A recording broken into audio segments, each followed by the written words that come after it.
Since 1932, Louisiana has lost over 2,000 square miles of land to the Gulf of Mexico. That is an area larger than the entire state of Delaware, gone, swallowed by water. At its worst, the state was losing a football field of coastline every single hour. Updated measurements have slowed that number to roughly one football field every 100 minutes, but the math is still staggering. No other state in America is physically shrinking like this. But the disappearing land is not even the strangest thing about Louisiana. This is the only state in America that runs on French law instead of English law. The only one divided into parishes instead of counties. The only one whose state capital is a 34-story skyscraper built by a populist dictator. It produced the largest slave revolt in United States history, hosts an 85-mile industrial corridor nicknamed Cancer Alley, and lets you buy frozen daiquiris at drive-through windows. Every fact about Louisiana sounds made up, and every single one is true. There is a reason this state became America's permanent outlier, and it starts 3,400 years before any European ever arrived.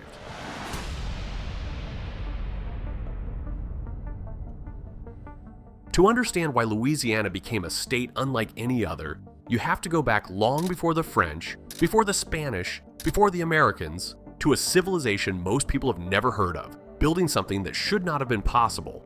In northeast Louisiana, there is a 72-foot tall earthen mound, taller than a 6-story building, built basket by basket roughly 3,400 years ago. This is Poverty Point, now a UNESCO World Heritage Site. It was constructed by hunter-gatherers, not farmers, and that single detail defies everything archaeologists thought they knew about who builds monumental architecture. Civilizations are supposed to settle down, plant crops, and develop surplus food supplies before they start raising monuments. The people at Poverty Point skipped the entire sequence. They hunted, they fished, they gathered, and then they moved 8 million cubic feet of earth by hand and shaped it into enormous semicircular ridges surrounding a central plaza. Artifacts found at the site include stones and metals imported from as far away as present-day Illinois and the Great Lakes, hundreds of miles in every direction. Copper from the upper Midwest. Soapstone from the Appalachians. Materials that could only have arrived through a vast organized trade network centered on this single point in Louisiana. The geography explains why. Poverty Point sits near the confluence of rivers that drain into the Mississippi watershed, the largest river system on the continent. These rivers were the highways of the ancient world. A canoe launched upstream could eventually reach the Great Lakes, the Appalachian foothills, or the heart of the Great Plains. Thousands of years before anyone drew a map, the land itself made this place a hub of convergence, a point where routes naturally crossed and people naturally gathered. Most Americans have never heard of Poverty Point, but it proves something critical about Louisiana. The rivers, the position at the mouth of the continent's greatest watershed, the sheer geographic gravity of this land, none of it is new. It has been pulling people inward for millennia. When Europeans finally arrived, they did not land on empty ground. They landed on the most strategically positioned piece of real estate on the continent, and the colony they built on it would refuse to follow the rules of any other American state. If you want to understand how geography, history, and power shape where and how Americans live, subscribe.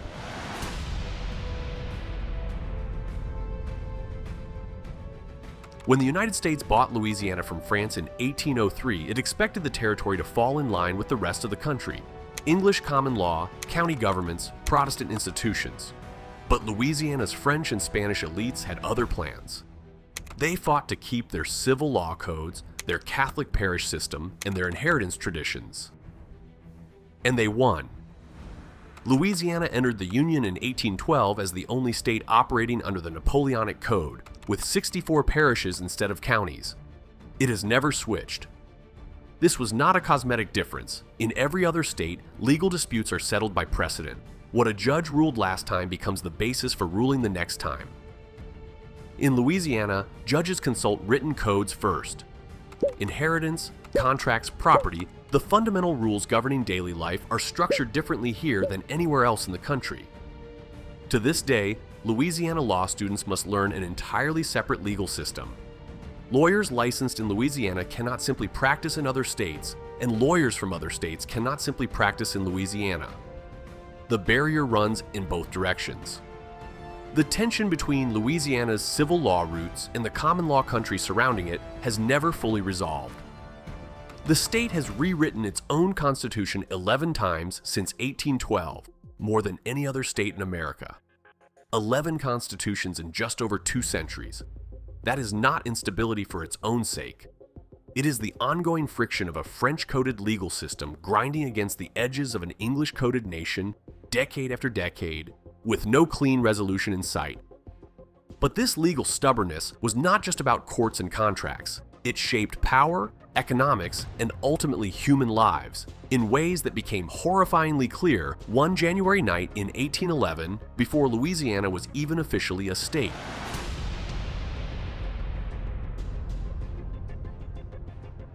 In January 1811, an enslaved man named Charles Deslandes organized the largest slave revolt in United States history. Between 200 and 500 enslaved people marched 20 miles toward New Orleans along what was called the German coast, armed with cane knives, axes, and a handful of muskets. They burned plantations as they advanced, lighting fires that could be seen for miles along the river. The uprising was fueled by revolutionary ideas filtering in from France and Haiti, the same intellectual currents that had shaped Louisiana's unique legal culture. The Haitian Revolution, where enslaved people had overthrown their masters and established an independent black republic, terrified slaveholders across the Caribbean and the American South. Now its influence had arrived on the Mississippi, carried through the networks of a colony that had always been more connected to the Atlantic world than to the American interior. Planters and militia crushed the revolt within days. Roughly 95 to 100 rebels were killed. And then the authorities did something designed to burn a message into the memory of every enslaved person in the region. They displayed severed heads on pikes along the river levee, a grotesque row of warnings stretching along the waterway for miles. The aftermath tightened surveillance and control across the entire lower Mississippi, entrenching one of the most brutal plantation regimes in America. Had the uprising succeeded or spread, historians argue it could have transformed New Orleans and the lower Mississippi into something resembling a Haiti-style black republic, radically altering the trajectory of American slavery and Southern politics. Instead, it was crushed so thoroughly that most Americans today have never heard of it. By the time Louisiana fully entered the Union, it carried a unique legal system, a history of revolutionary violence, and a plantation economy wired directly into global trade, a combination no other state possessed. But the most visible symbol of Louisiana's refusal to follow the American template would not be built for another 120 years.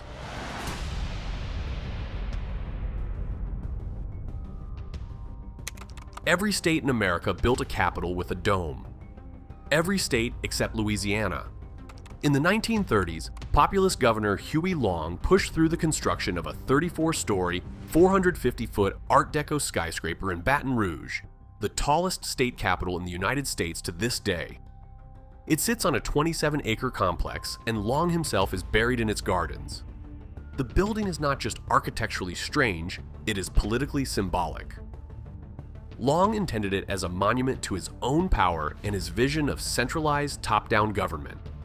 He wielded more authority over his state than almost any governor in American history.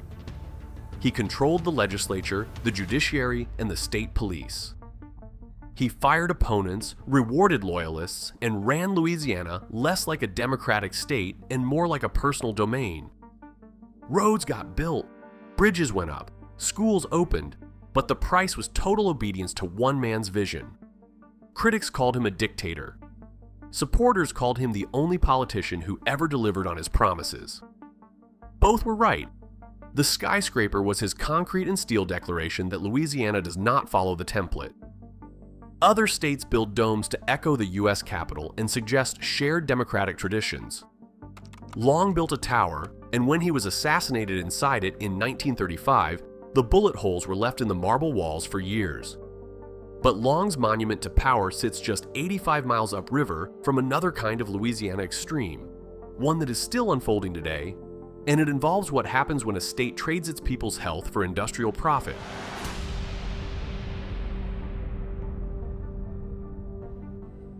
Between Baton Rouge and New Orleans, an 85-mile corridor along the Mississippi River hosts between 150 and 200 petrochemical and fossil fuel facilities.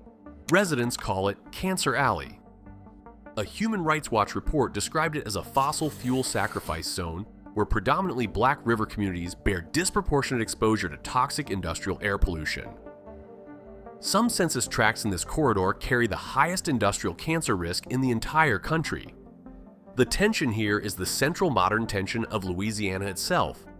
The oil and petrochemical industry brought jobs and tax revenue that the state desperately needed. Louisiana is not a wealthy state.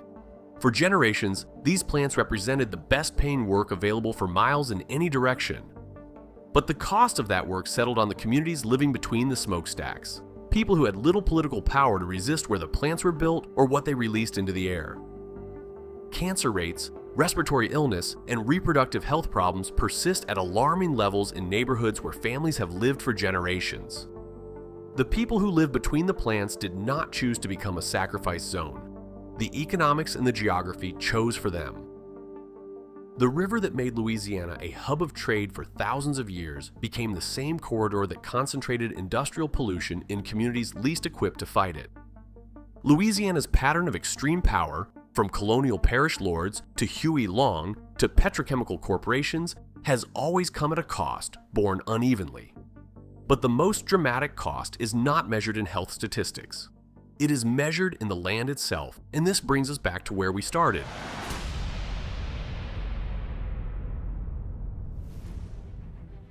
Remember the statistic from the beginning: over 2,000 square miles of Louisiana gone.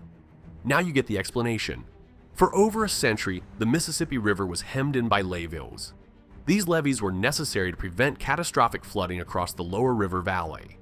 Without them, cities like New Orleans and Baton Rouge would face regular, devastating floods. But the levees came with a hidden cost that no one fully understood at the time. Before the levees, the Mississippi would overflow its banks during spring floods, spreading sediment across the delta wetlands. That sediment was the raw material the marshes needed to rebuild themselves. Fresh soil deposited year after year, keeping the land above water. The levees stopped that process cold. Sediment that once fed the coast now shoots straight out into the deep Gulf, where it sinks uselessly to the ocean floor. At the same time, canals dug for oil and gas pipelines carved channels through freshwater marshes, letting saltwater intrude and kill vegetation that held the soil together. Thousands of miles of canals crisscrossed the Louisiana coast. Straight lines cut through wetlands so that drilling equipment and pipelines could reach wells in the marsh.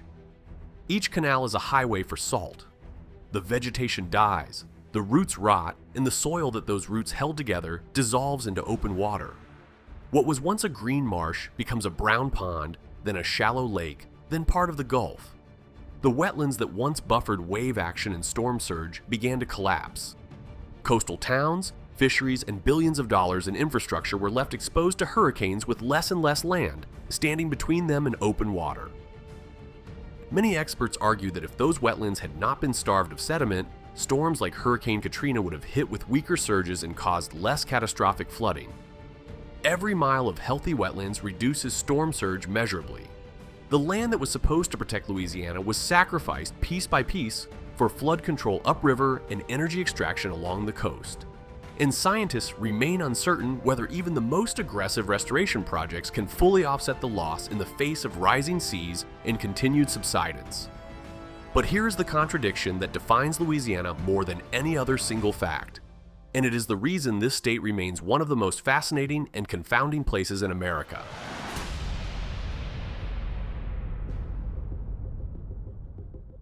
Louisiana sells itself to the world as a place of freedom, celebration, and letting the good times roll. Mardi Gras is a legal state holiday. You can buy frozen daiquiris at drive-through windows as long as the lid is sealed and no straws inserted through the top. It is technically not an open container under state law. The state ranks as the second most haunted in America, with 199 documented haunted locations, and it markets that darkness as tourism. Ghost tours through antebellum plantations. Jazz funerals in the French Quarter. A culture that celebrates life in the shadow of death. that treats mortality not as something to hide but as something to dance with. But the same state that sells freedom has one of the highest incarceration rates in the country. In 2023, Louisiana imprisoned roughly 617 people per 100,000 residents, about 70% above the national average. For years, Louisiana held the title of the highest incarceration rate of any state in the nation, and even after recent reforms, it remains near the top. A state famous for letting the good times roll also locks up more of its own people, per capita, than almost anywhere else in America. Walk down Bourbon Street on a Friday night and you will see a place that feels like the freest corner of the country. Drive 30 minutes in any direction and you will pass a correctional facility. That contradiction is not a quirk. It is a feature of a place where extremes do not cancel each other out. They coexist, pressing against each other in permanent tension. And its coastal marshes are home to over 52,000 wild alligator nests and hundreds of thousands of farmed alligators across 21 farms. A reminder that even the wildlife here operates at extremes.